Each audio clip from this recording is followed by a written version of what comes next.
Thanks for being here tonight for my persuasive speech. I'm going to be talking about organ donation. So, Encyclopedia Britannica gave a definition that says it's an act of giving one or more organs without compensation for transplantation into someone else. So it's essentially just giving something to someone and not expecting anything back.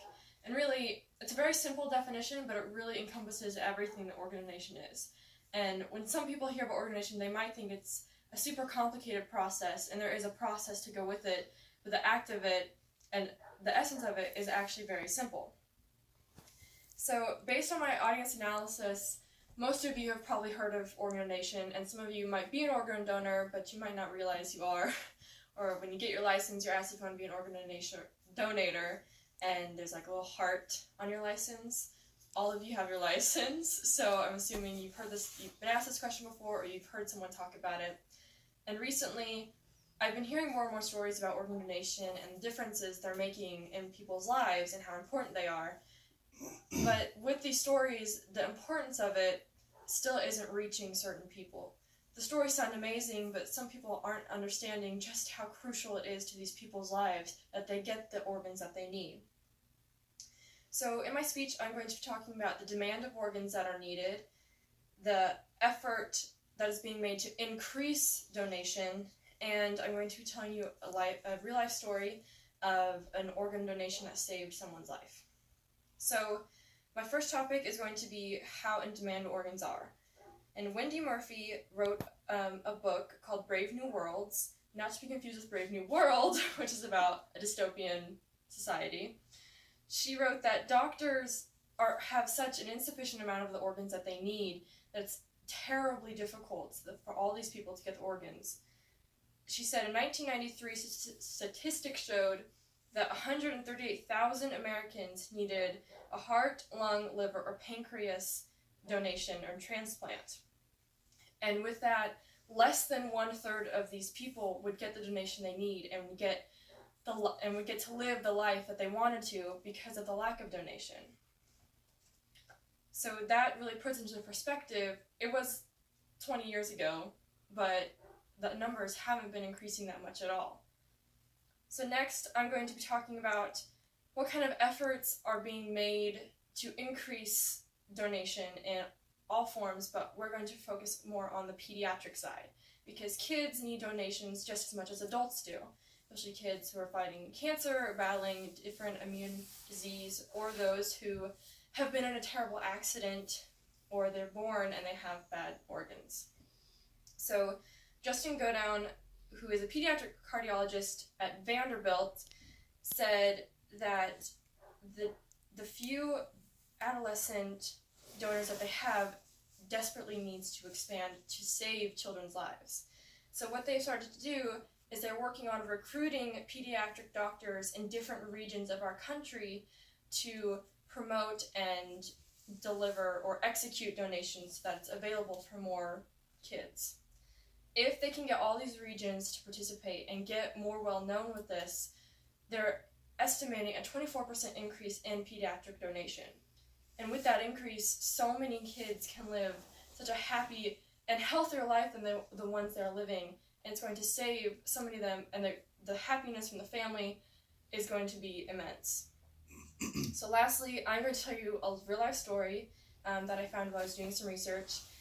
It was published in People magazine this past November 2017, and it started off saying that a mom of 2 boys and a wife started off her normal day. She was getting ready for work. She took her kids to school, and suddenly she was in an immense amount of pain, like just excruciating pain, and all that would save her, they come to find out, is a kidney donation.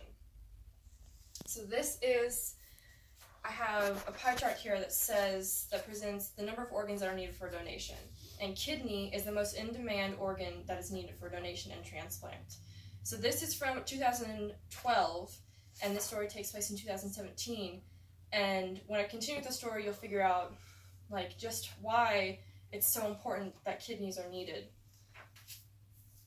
So she started off her normal day, and they took her to the emergency room, and she was in charge of 2 kids. Her husband was at work, and she somehow, still unknown to her and the doctors, contracted a blood infection that started to shut down all of her organs in her body. And with that, she lost both of her hands and both of her feet due to this blood infection that they have no idea where it came from. She also spent 3.5 weeks in a coma, and they told her the only chance at life you have to live normally would be a kidney donation. And she spent weeks and weeks on constant everyday dialysis, which for those of you who have ever heard about kidney dialysis and kidney treatment is not a very fun thing to go through. They found a perfect match. She emailed all of her friends and family, sent out the story, and they found a perfect match. 2 weeks before the transplantation was supposed to happen, the perfect match backed out. And so the kidney, showed from the pie chart, is one of the most in-demand organs that they need. And when a perfect match decides not to do it, it's kind of heartbreaking. After sending out messages, they found another perfect match. But this perfect match was someone she'd never met in her entire life, who didn't even live in the same town as her. A complete stranger offered their kidney and saved her life. And the two of them, the recipient and the donor, are now like best friends. They talk to each other every day. And all it took was a simple, I'll give you my kidney. And so because of this stranger, this mom and wife gets to live her life with her 2 boys and her husband for so much longer. So I shared some statistics with you about the in-demand need of organs, and I've talked about different efforts that are being made, especially in the pediatric one, is what I told you about today, and a life-saving story about a stranger donating something. And so I have another pie chart here that says, would you donate your organ? The biggest one says yes, so half people said they would. And the smallest one says not at all, and this other one says only to friends and family members. Not to complete strangers, but only to the people they know. And so I'd like to ask you guys a question. How many times have you seen someone stop on the side of the road to help someone with car trouble? Not expecting anything in return, but to help someone in need who, doesn't matter the weather, but if they hadn't received that help, who knows how long they would be there and be there struggling. There are organs we can live without, and other people need those to live. So I hope you all consider organ donation in the future. Thank you.